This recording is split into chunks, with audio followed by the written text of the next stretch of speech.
Today we're talking about 5 techniques that I've been using in my cold calls to help me improve pretty much instantly. If you watched my last cold calling video, I called for sale by owners. I set 2 preview appointments that time. I did okay, but comparing that video to where I am now, it's a huge difference, and I'm going to share with you guys how I did that. On another note, thank you guys for almost 1,000 subscribers. At the time I'm filming this, we're at like 960. It's January 31st. It's about 10 o'clock here, and we're not going to hit the 1,000 subscriber goal by the end of this month like I had hoped, but we'll definitely hit it at the beginning of next month, which is still incredible. So thank you guys so much, and if you're not subscribed already, please subscribe, and let's get into the first tip. All right, this first tip is super easy, and that's to just stand up. You know, when you stand up, your voice comes out a lot better. You can breathe easier if you're kind of anxious, and you feel more confident. And to add on top of that, while you're standing up and you're on the phone calls, try walking around a little bit. Walk around while you're on the phone. You can use your hand movements and everything. Trust me, it'll help you feel so much more confident. And if there's only one tip that you implement from this whole video, I would say it'd be this. When I started doing this, I went from sounding like I could barely speak English to sounding halfway decent, right? So that first one, stand up, super easy. You could literally implement it right now. There's something about just speaking a little bit louder than usual that helps you seem more energetic. It helps you seem more confident. And I don't know what it is, but even here on YouTube, I am more energetic here on YouTube than I am in person. The camera, kind of sucks some of your energy, they say. And I imagine that's the same way it is for phone calls. So you got to talk a little bit louder than you normally would, put a little bit more energy into it than you normally would. And it just makes your voice sound better. It makes you feel more confident. So, for example, usually on a phone call, or if I was talking to somebody, I may talk in a voice like this. However, when I'm on the phone, I may talk in a voice like this. It's a little bit louder. It's a little bit more commanding. Makes me seem a little bit more energetic. And then you can put like some more fluctuations in there. Like, hey, this is Joshua with Nebraska Realty. Speak a little bit louder. I feel like that might help you out just a little bit. I think we can all agree that one of the most important things when you're cold calling is to be able to lower the other person's guard so they don't see you as this kind of like nuisance or like a threat, but they see you as somebody that's there to like actually help them out, right? And so to do this, you need to emulate their tone, which pretty much just means like match their energy. So for example, if they answer their phone and they're talking really fast, you got to talk really fast too, because that'll make them kind of feel comfortable. If they're talking slow, talk slow. If they've got a low voice, lower your voice just a little bit. If their voice is a little bit higher, answer the phone a little bit higher.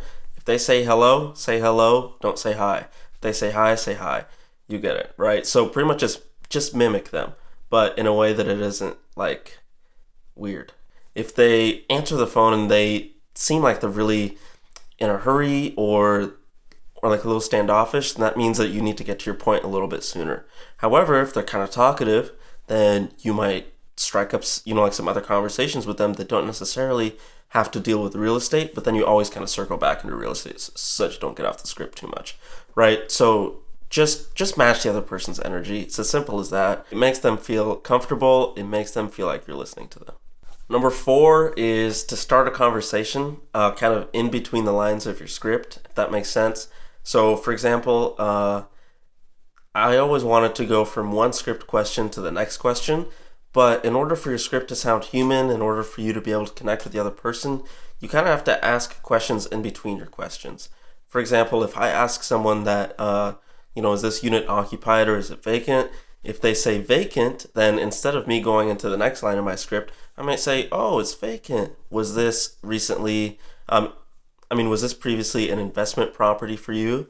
And they'll either say yes or no. Then if they say it was an investment property, I can say, oh, so I take it, like you're kind of done being a landlord with this property and you just want to kind of cash out and move on to something else. And they're like, yeah. And then that usually, leads on to another conversation. Yeah, I'm selling it so I can get the money to buy this other house. Oh, you're buying another house. Do you have an agent representing you for that? Or I need to sell this so I can move somewhere else. Oh, what takes you out there? Just ask questions in between your script questions. Makes you seem a little bit more human. You can start up some great conversations, find out their motivation, find out their plans, and just find out a little bit more about them. Last but definitely not least is practicing, and you can do that by role playing with somebody. You got to find a great role play partner, somebody that's accountable, somebody that's reliable. And if you don't have a role play partner, I suggest you go into like a Facebook group for real estate. You can probably find one there.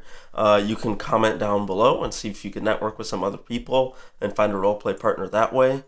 But literally, when I started calling and I didn't have a role play partner those first couple days, I was bad.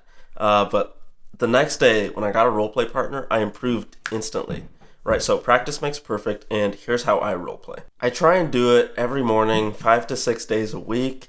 Monday through Friday, sometimes on Saturday, and we'll go for 15 to 30 minutes back and forth. We'll do the scripts. We'll throw some objections at each other, and then that's pretty much it. Just try and keep it short and sweet. Don't have too much small talk in there. Just get on the phone as if it's a real phone call. Call them up, and then just go right into your script.